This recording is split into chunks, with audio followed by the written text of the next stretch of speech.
வணக்கம். இன்றைக்கு நாம் ஒரு கதையின் மூலமாக தியானத்தை பற்றி தெரிந்து கொள்வோம். ஒரு ஊரில் ஒரு அரசன் இருந்தான்.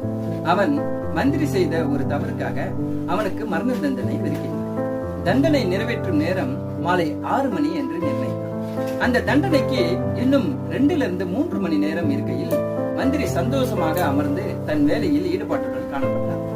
மறைமுகமாக நின்று மந்திரியின் மனநிலையை அறிந்த அரசன், இவன் இன்னும் சில மணி நேரத்தில் இறக்கப் போகின்றான், ஆனால் இவ்வளவு அமைதியாக இருக்கிறானே என்று யோசிக்கிறார்.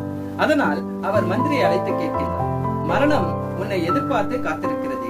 இன்னும் சில மணி நேரத்தில் நீ இறக்கப் போகிறாய். அப்படி இருக்க நீ எப்படி இவ்வளவு சந்தோஷமாக இருக்கிறாய் என்றார். அதற்கு மந்திரி சிரித்துக் கொண்டே சொன்னார், அரசே, மரணம் இன்னும் 2-3 மணி நேரம் கழித்துதான் வரும். அதற்காக நான் இப்போதே ஏன் சாக வேண்டும் என்றார். என்னிடம் இருக்கும் இந்த 2-3 மணி நேரமாவது நான் அமைதியாகவும் சந்தோஷமாகவும் கழிக்கலாமே என்றார். மந்திரியின் வார்த்தைகளை கேட்ட அரசன் தன் முடிவை மாற்றி, எவன் வாழ தெரிந்தவனோ அவனை நான் மரணத்துக்கு உட்படுத்த விரும்பவில்லை என்று விடுதலை செய்கிறார். வாழும் கலையின் முக்கியமான சூத்திரமே மகிழ்ச்சி, அமைதி, தியானம் ஆகும். எவன் ஒருவன் எந்த நிலையிலும் மகிழ்ச்சியாகவும் அமைதியாகவும் இருக்க கற்கிறானோ அவன் வாழும் கலையில் தேர்ச்சி பெறுகிறான். இங்கே வாழ்வதற்கான முக்கிய தகுதியாக தியானத்தை பற்றி சொல்லியிருக்கிறார். அதை பற்றி சொல்லும் முன்பாக பிரபஞ்சத்தை பற்றி தெரிந்து கொள்வோம். அப்பொழுதுதான் தியானத்தை பற்றி ஒரு முழுமையான புரிதல் நமக்கு உண்டாகும். அதாவது அறிவியல் படி பிக் பேங் தியரி, அதாவது பிக் பேங் கோட்பாடுக்கு பிறகு உருவான காஸ்மிக் மைக்ரோவேவ் பேக்ரவுண்ட் ரேடியேஷன், அதாவது CMB எனும் மங்கலான கதிர்வீச்சை விஞ்ஞானிகள் கண்டுபிடிக்கின்றனர். அதை ஆய்வு செய்த போது ஆரம்ப காலத்தில் பிரபஞ்சம் மிகவும் சூடாக இருந்த போது அதில் அதிர்வுகள், அதாவது வைப்ரேஷன், ஒளி போல அலைகள் இருந்தது தெரிய வந்தது. அந்த அதிர்வுகள் தான் பின்னர் விண்மீன்கள், ஆகாய கூட்டங்கள் எப்படி உருவாக வேண்டும் என்று தீர்மானித்தது என்று விஞ்ஞானிகள் நம்புகின்றனர். அதனால் ஆன்மீகம் சொல்வது என்னவென்றால் அதிர்விலிருந்து பிரபஞ்சம் உருவானது என்று, அறிவியல் சொல்வது என்னவென்றால் ஆரம்பத்தில் அலைகள், அதாவது வைப்ரேஷன் இருந்தது என்று. இரண்டிலும் ஒரு அளவுக்கு ஒற்றுமை இருப்பதை நாம் இங்கே காண முடிகிறது. இப்பொழுது பென்டோ என்ற விஞ்ஞானி தியானத்தை பற்றி என்ன சொல்லி இருக்கிறார் என்பதை இங்கே பார்ப்போம். உங்களுடைய நரம்பு மண்டலம் தான், அதாவது நம்மளுடைய நர்வஸ் சிஸ்டம், இந்த உடல் உலகமும் உடலுக்கு அப்பாற்பட்ட உலகங்களுக்கும் இடையே பாலமாக உள்ளது. தியானம் செய்தால் இந்த அமைப்பு பிரபஞ்ச அதிர்வுகளுடன் ஒத்திசைவாகும் என்கின்றார்.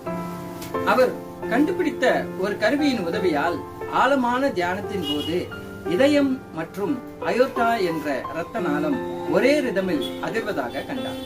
இதனால் உடல் மிக சீராகவும் திறமையாகவும் செயல்படும் என்கின்றார். அதாவது ஆழமான தியானத்தில் மூளை மின்சாரம் உருவாக்கி நம் தலையை சுற்றி மேக்னெட்டிக் ஃபீல்ட், அதாவது 2 காந்த களங்களை உருவாக்குகின்றது. அது சுமார் 7 Hz என்ற அதிர்வில் இயங்கும்.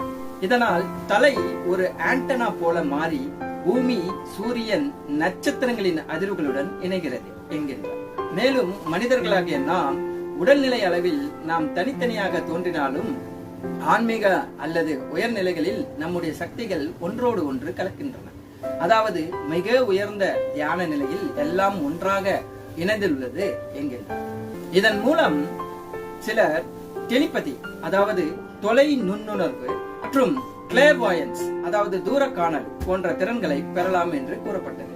ஆனால் உண்மையான யோகிகள் இந்த சக்திகளை பெறுவதற்காக அவர்கள் தியானம் செய்யவில்லை. அவர் அதாவது தன் நிறைவு, செல்ஃப் ரியலைசேஷன் அடைவதையே இலக்காக கொண்டிருந்தார்கள். மொத்தத்தில் அவர் சொன்னது எல்லாம் அதிர்வுகள், அதாவது பிரபஞ்சத்தில் உள்ள அதிர்வுகள் தான் நம்முள்ளும் இருக்கின்றது என்கின்றார். நாம் எல்லோரும் ஒன்றோடு ஒன்று இணைந்தவர்கள். மேலும் நாம் உயர்ந்த அறிவின் நிலையை நோக்கி வளர்ந்து கொண்டிருக்கின்றோம் என்பதையும் குறிப்பிடுகின்றார். அதாவது நம் எண்ணங்கள், விருப்பங்கள் ஒவ்வொன்றும் சக்தியின் அதிர்வுகள். ஒவ்வொன்றுக்கும் குறிப்பிட்ட அதிர்வுகள் உண்டு. நாம் எந்த எண்ணத்தை தீவிரமாக எண்ணுகின்றோமோ அந்த எண்ணம் பிரபஞ்சத்துக்கு சென்று பல மடங்காக நம்மிடமே மீண்டும் வருகின்றன. உதாரணத்திற்கு, ஒரு இக்கட்டான சூழ்நிலையில் நாம் சிக்கிக் கொண்டிருக்கிறோம். அப்போது நம்மை அறியாமலே மோசமான எதிர்மறையான எண்ணங்கள், எண்ண அலைகள் நம்மிடம் இருந்து பிரபஞ்சத்திற்கு புறப்பட்டுக் கொண்டிருக்கும். இது பற்றிய அவேர்னஸ் இல்லாவிடில் அந்த வகையான மோசமான எண்ணங்களே, எதிர்மறை எண்ணங்களே பல மடங்காக திரும்பி நம்மிடம் வருகின்றன. எனவே தெளிவுடன் நாம் எண்ணும் எண்ணத்தையும் நாம் பிரயோகப்படுத்தும் வார்த்தைகளையும் எந்த சூழலையும் ஆக்கப்பூர்வமானதாக வைத்துக் கொள்ள வேண்டும். அதனால் தான் நம் முன்னோர்கள் நல்லதையே நினைக்க வேண்டும், நல்லதையே செய்ய வேண்டும் என்று மேலோட்டமாக சொல்லியிருக்கின்றனர். ஆகவே தியானம் செய்து வாழ்க்கைக்கான தகுதியை பெற்று நலமுடனும் வளமுடனும் வாழ்வோம் என்பதை தெரிவித்துக் கொண்டு உங்களிடமிருந்து விடைபெறுகின்றேன். நன்றி, வணக்கம்.